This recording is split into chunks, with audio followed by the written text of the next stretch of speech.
Bueno, y Ecuador vivió una nueva y tensa jornada desde que se decretara el estado de conflicto armado interno. Todo esto después, como ustedes lo han visto, que un grupo criminal tomara un canal de televisión del país iniciando una ola de violencia. Vamos a conversar sobre este tema y para ello tomamos contacto. Ahí lo ven en pantalla con José Luis Calderón. Su rostro les puede ser familiar, él es periodista de TC Televisión y estaba justamente al aire al momento del ataque. Muchísimas gracias por acompañarnos en CNN Chile. Gracias a ustedes por esta oportunidad de trasladar precisamente esas incidencias y principalmente solidarizarse con nosotros, que vivimos un hecho inédito en la historia de nuestra nación y sobre todo en cuanto a cuán afectada queda la tarea periodística aquí en este país. Quisiera, José Luis, que nos contaras cómo fue ese momento, porque tú estabas al aire cuando llega este grupo de delincuentes y se toma el canal. ¿Cómo fue el momento? ¿Qué pensaste? ¿Cuál fue tu primera reacción y cómo lo viviste? Bueno, era un momento que departía con colegas periodistas luego de la jornada de almuerzo en el canal, en la empresa, a eso de las 2:10 de la tarde, cuando escuchamos gritos, un alboroto, gente que corría por los pasillos del mencionado medio de comunicación.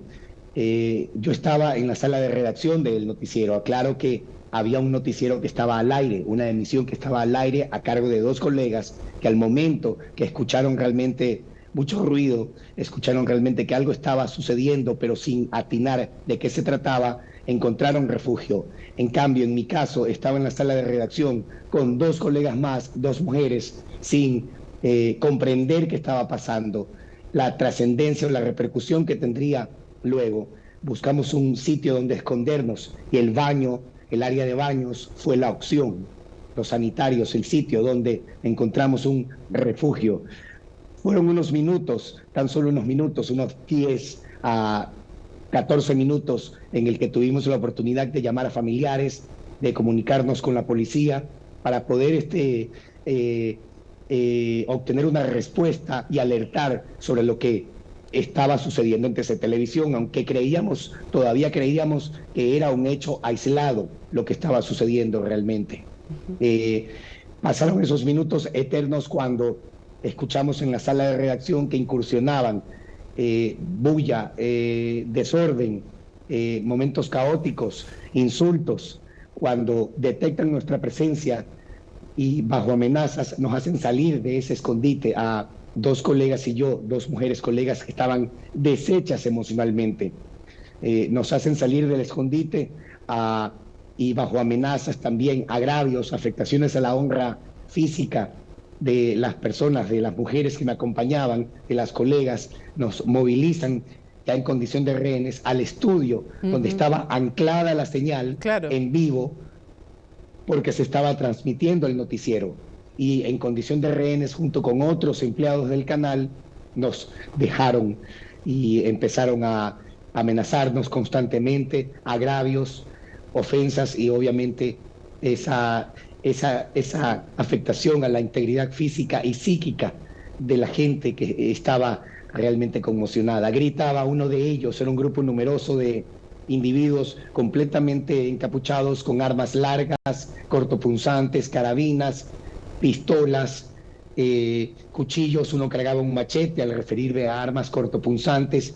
Eran jóvenes, eran adolescentes prácticamente, un grupo numeroso que pedía a gritos un interlocutor, un presentador, y en ese momento yo era la única cara visible, el rostro conocido por mi labor como reportero del noticiero de TC Televisión. Trabajo en dicha empresa hace más de 20 años, 23 años de oficio periodístico. ¿Y cómo fue ese diálogo? ¿Cómo fue ese momento en que te interpelan directamente? Me levantan, ustedes vieron esas imágenes que estaban transmitiéndose en vivo, ancladas, la señal en vivo, y los tipos eran mediante constantes amenazas que envió un mensaje, pero no sabían descifrar de qué se trataba. Uno de ellos portaba un celular con una videollamada en curso. Me ponen a una persona a través de ese teléfono celular. Tan solo intuyo que era una persona de edad madura, porque también estaba encapuchada por su tono de voz.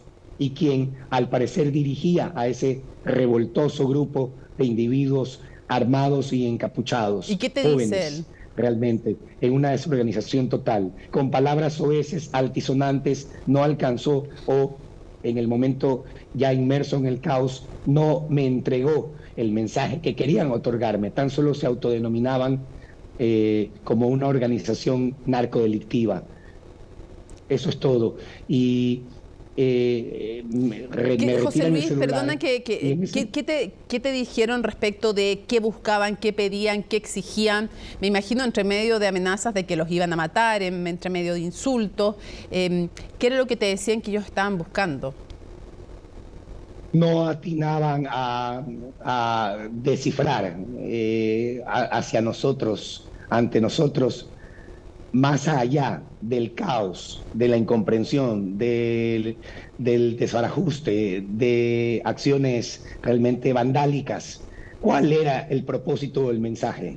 Un mensaje claro, simplemente es que desciframos, ellos estaban por encima de la ley y de cualquier orden constituido, en un hecho sin precedente alguno, incursionar en un medio de comunicación, en un reducto que consideramos a salvo. Claro. Los peligros están en la calle, ahora, dentro de nuestro reducto. En ese instante, obviamente, ya el único mensaje era, y con una carabina en el cuello, y las imágenes que ustedes vieron, son fuertísimas. La carabina en el cuello y un explosivo que colocan en el bolsillo de mi chaqueta, que simplemente comunique con la señal en vivo al aire, porque sabían que estaba transmitiéndose la señal, que tan solo la policía no entre porque nos iban a matar. ¿Cómo es el momento del rescate? Y entre el grupo de revoltosos, en el grupo de revoltosos había algunos que decían, matemos a uno, empecemos a matarlos. Era un momento de histeria colectiva y mis colegas, los empleados del canal, compañeros, estaban realmente en una lamentable condición emocional. Muchos gritaban que por favor no los maten, que los dejen tranquilos. Era una situación muy conflictiva. En eso se escucharon disparos del otro lado. Antes de eso, antes que nos cuentes el momento del rescate, quiero preguntarte qué te ayudó. Yo me imagino que estabas en shock, pero de alguna manera lograste mantener una calma que es admirable y muy difícil de tener en un momento tan tenso. ¿Qué te ayudó? ¿En qué pensabas en esos momentos? Me han preguntado qué pensaba en ese momento.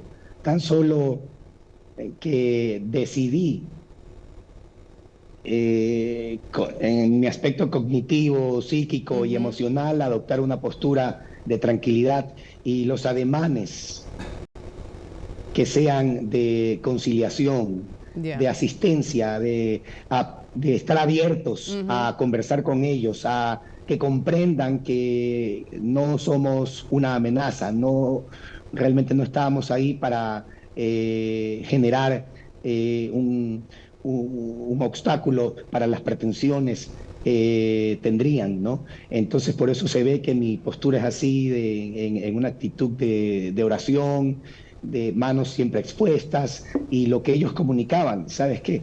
Que no entre la policía o los matamos, que no entre la policía. Y yo lo que trataba era, ok, ya, está bien. O sea, no sentía nada, no pasaba nada por mi cabeza. Me han preguntado aquello y yo solo respondo que lo único que pensaba era que iba a pasar ese momento. Sí.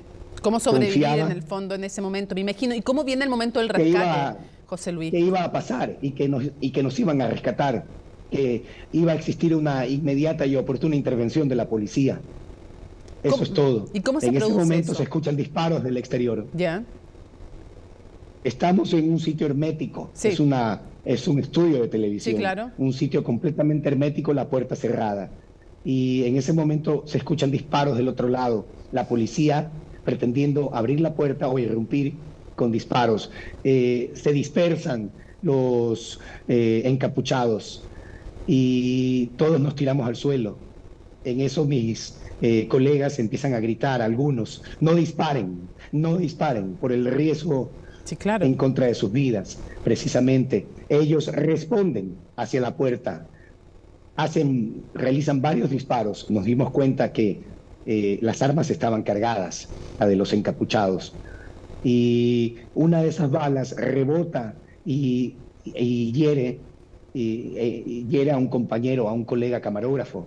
Lo hirió en la pierna, precisamente porque en el momento en que Rebotó, claro. uno de los delincuentes dispara, la bala rebota en la puerta, una puerta de metal, una puerta como blindada dentro de esa habitación herméticamente sellada. Fueron momentos de tensión, incertidumbre, aunque estaba junto a un compañero a quien le decía, y de esa manera también me otorgaba yo tranquilidad, calma, que todo iba a pasar, que todo iba a pasar, que esté tranquilo. Uno de ellos gritaba, hay que matar a uno, hay que matar a uno. Y él decía, no, no, por favor, no, por favor, rogaba por su vida, no, tranquilo, José Luis, tranquilo. ¿cómo Bueno, logran abrir la puerta y cómo logran ingresar los fue militares un o los momento, policías? en un momento, eran los grupos élite de la policía que Ya. estaban actuando en ese momento, Ujú. y a quienes agradecemos por esa oportuna e inmediata intervención, definitivamente. Dos compañeros se acercan a la puerta y no por el susto, por la tensión, no la abrían. Se habían parado al pie de la puerta y estaban como tensos y logran reaccionar y abrir la puerta. Es Ya. como un manubrio, Sí, sí, igual acá. sí, abrir la puerta y escapar. Un mecanismo de acción tan solo de mover, de accionar, de bajar, ¿no? Una palanca, una Ujú. palanca. Y logran escapar. En eso la policía también muy cauta, no se acercaba porque todavía había gente. Los individuos, algunos dispersos, estaban ahí en el interior todavía del estudio y cogen a algunos y se los llevan de rehenes de un estudio a otro. La policía igual, a una distancia, viendo esa acción, hasta que observé que un compañero dentro del estudio subía a la planta alta en el área de luces, el enrejado, y lo seguí, trepé una escalera y me estuve en la parte alta observando. No vi ya mucho más movimiento hasta dentro de varios minutos que la policía entró al lugar. Se habían ocultado ese grupo numeroso de individuos, hablamos que había de 10 a 20 individuos encapuchados y completamente armados, y se habían disperso ya en toda la infraestructura del medio de comunicación, y en esa área también se habían escondido.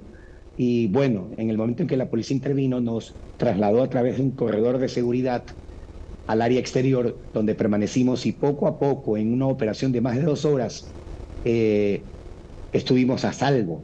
Considerar que estábamos a salvo a pesar de que dentro del grupo de empleados en el área exterior, uno de los individuos, uno de los delincuentes, robó prendas de vestir del área de vestuario y se infiltró en el grupo de No. empleados que estaba en el área exterior. En el momento en que precisamente estábamos identificándonos ante la policía, hubo varias etapas dentro de ese proceso de identificación ya para retomar la calma y mantener la cohesión.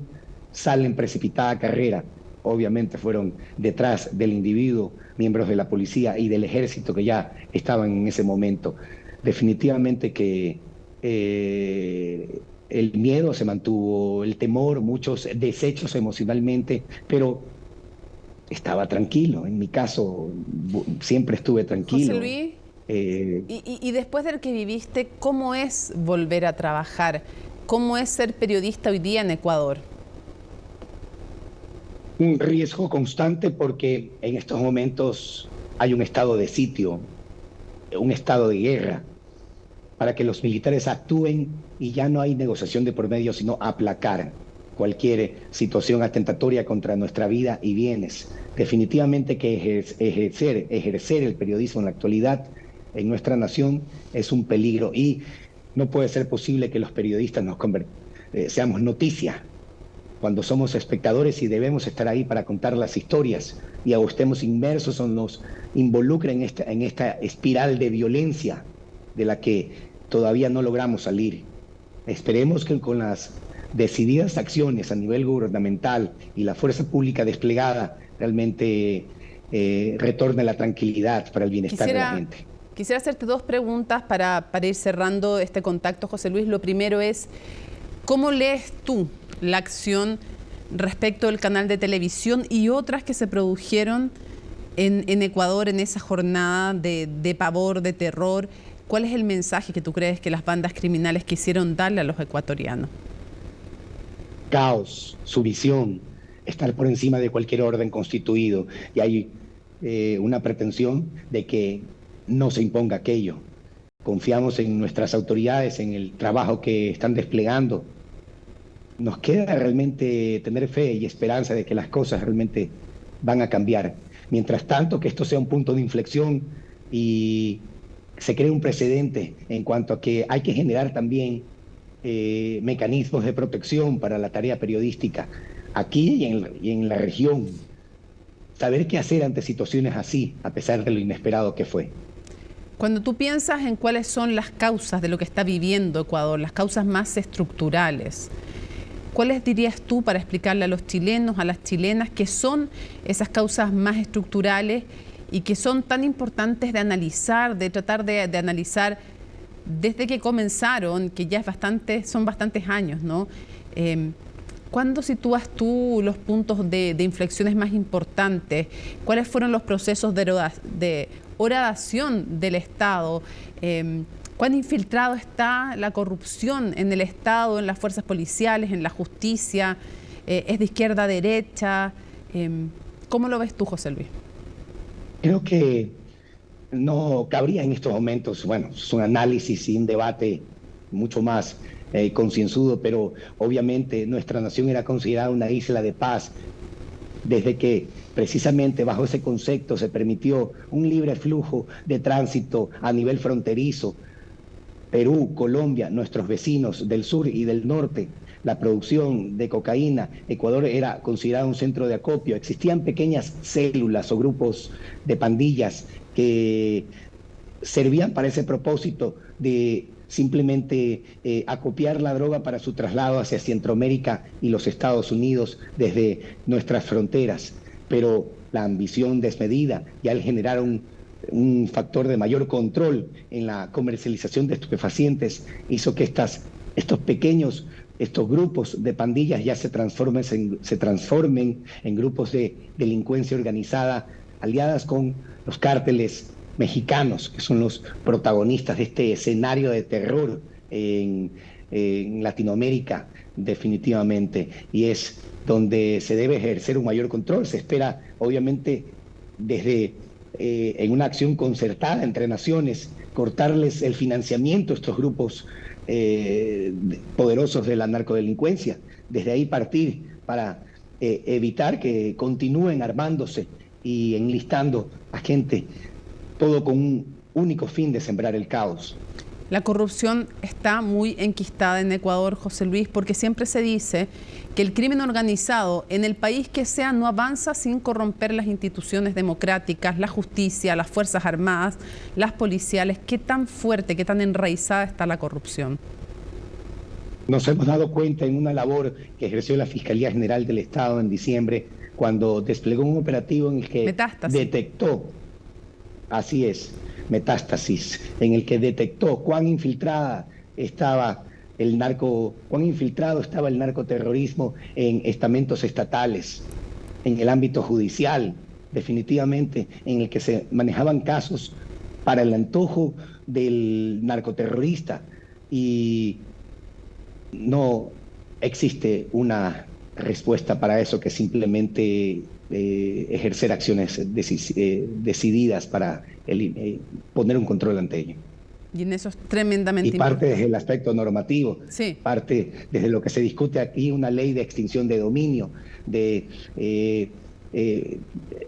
el ejercer un mayor control ante el lavado de activos. Es parte importante lo que hay que hacer, y también rol muy importante la vigilancia que haga la prensa, justamente develando también esas oscuras relaciones entre estos grupos delictuales y políticos y jueces y militares y policías, en fin. José Luis, un abrazo a la distancia, nuestra admiración también y toda nuestra solidaridad por el trabajo. Por favor, extiéndela a todos tus compañeros también. Muchas gracias por su solidaridad, porque de eso se trata también.